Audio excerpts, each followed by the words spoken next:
The quest for attention and influence within the AI space presents a tangible challenge. Microsoft is leveraging its past achievements, while OpenAI is determined to retain the spotlight. Debates have arisen regarding whether OpenAI is positioned to dominate the AI sphere, or if Microsoft will ultimately gain complete control over OpenAI. We will be feeding you information from the horse's mouth, from Microsoft and OpenAI CEOs. This video gives a summary of Emily Chang's of Bloomberg Originals interview with these CEOs. Microsoft pioneering products like Windows, Word, Excel, and PowerPoint reshaped work dynamics decades ago, establishing the company as a major tech player under the leadership of Bill Gates and Steve Ballmer. Despite its success, Microsoft faced challenges, including a 1990s antitrust lawsuit that stagnated growth. Satya Nadella took over with a mission to rejuvenate Microsoft's image, focusing on business software, cloud computing, and AI.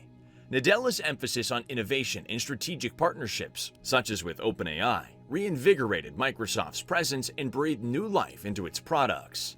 Building on this transformation, Nadella highlighted the already established presence of AI in mainstream applications. He emphasized that even in the current era, products such as search engines, news aggregations, recommendations, YouTube, e-commerce, and TikTok all incorporate AI. However, he mentioned that the current AI generation operates largely on autopilot. This generation's AI is like a black box that dictates the focus of attention. Looking ahead, he expressed excitement about the potential transition from autopilot to co-pilot functionality. This shift would involve actually prompting the AI system, rather than relying solely on automated processes. Businesses thrive on good data, and AI can be helpful in making crucial decisions when there is available and accurate data. Nadella speculated that the most significant transformative factor might revolve around business chat.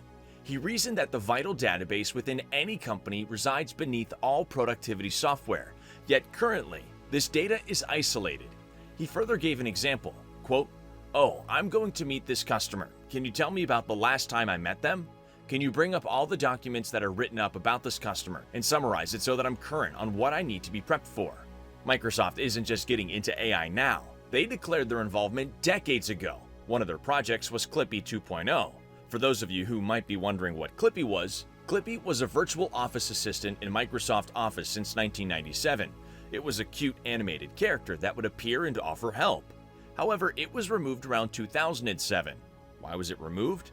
The program was largely disliked by users for being intrusive and annoying, and even faced criticism within Microsoft. Nadella has this to say on the matter of why Clippy isn't in the limelight again. Quote, "There are two sets of things. One is, our industry is full of lots of examples, from Clippy to even, let's say, the current generation of these assistants and so on.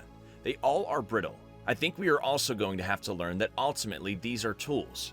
Just like anytime somebody sends me a draft, I review the draft. I just don't accept the draft. We will do that." In an interview, they mentioned Bill Gates' 1995 memo where he likened the internet to a tidal wave, predicting it would reshape all norms and play a vital role in every business facet. This reference was brought up in the context of discussing AI. Nadella shared his viewpoint, making a connection between the initial launch of ChatGPT and the introduction of Mosaic back in 1993. According to him, the impact of ChatGPT resembles the significance seen in Bill Gates' 1995 memo. He went on to express his belief that this technology carries a comparable weight to the influence of the internet. In his remarks, Nadella also acknowledged the tendency of the tech industry to occasionally exaggerate advancements. He perceives this technological progress as an avenue for enhancing accessibility. He articulated, quote, "What motivates me is I want to use this technology to truly do what I think at least all of us are in tech for, which is democratizing access to it."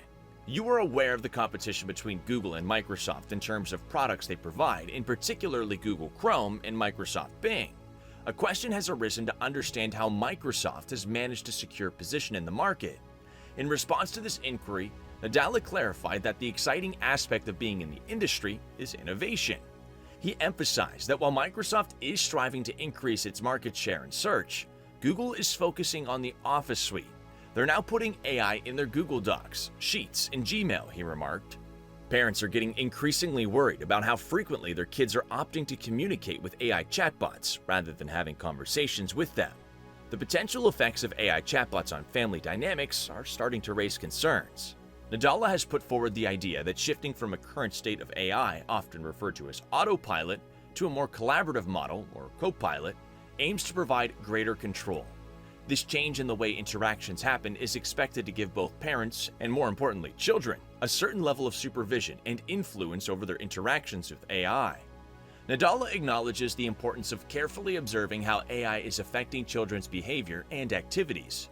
However, he also presents a positive viewpoint. He suggests that the next generation of AI and chatbots could go beyond simple engagement, contributing to improving users' ability to learn and even grow. This implies that users, including children, could actively participate and learn through their interactions with AI, which might address concerns related to excessive consumption. The CEO of OpenAI, Sam Altman, has consistently expressed the belief that AI-integrated software will lead to job displacement for certain individuals. He envisions AI contributing to a kind of utopia, generating wealth sufficient to provide everyone with a substantial income, even though it may result in the elimination of certain job roles. In an interview with Sam Altman, he expressed that there is a noticeable sense of anxiety and apprehension in the ongoing AI discourse, which is juxtaposed with an even more profound level of excitement. He drew parallels between this situation and other potent technologies like synthetic biology and nuclear technology.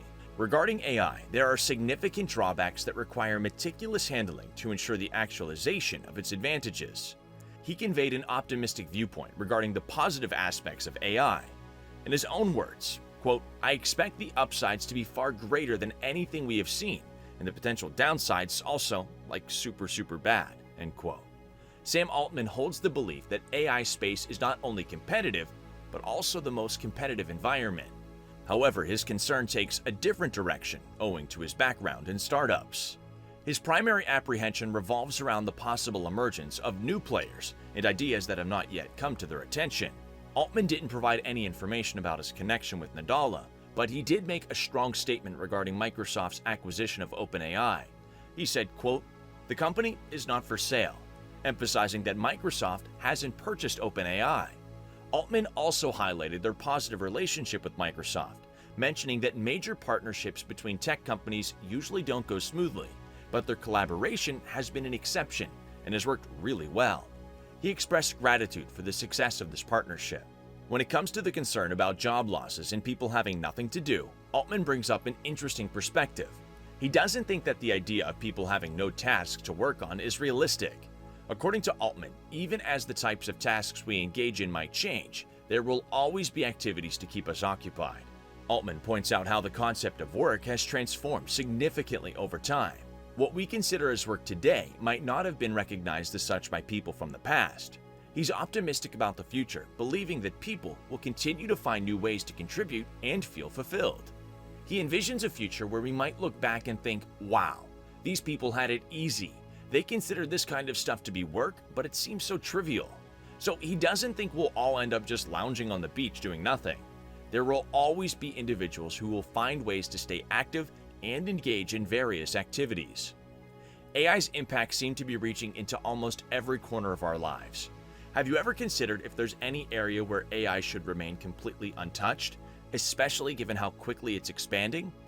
Altman was asked this, and he replied, quote, "My mom always used to say, never say never, never say always, and I think that's generally good advice.